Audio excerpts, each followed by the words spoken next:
Alam mo ba kung anong breed ng pusa ito? This is Lance! At sa araw na to, ito ang tinatawag na Persian cat. Isa sila sa pinaka-oldest cat breed sa mundo. Nakita mo yung mukha nila? Flat yan. Ang tawag dyan, brachycephalic. Pero si Esther, mixed breed siya ng Himalayan at Persian, kaya hindi siya ganun kapango. Cute tignan para sa iba yung pagiging pango, pero dahil dyan, mas prone sila sa breathing problems.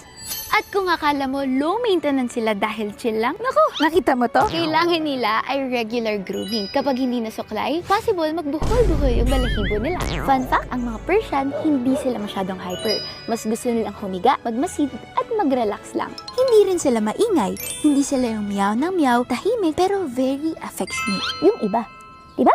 At dahil sa face shape nila, madalas nahihirapan silang kumain. Kaya may mga specialized pet bowl para sa kanila. Hindi lang sila cute, high maintenance din. Pero isa sila sa pinakakalmado at pinaka-sweet na cat breed. Anong breed ng pusa ang next natin pag-uusapan? Ay lang muna para sa araw na to. God bless! Keep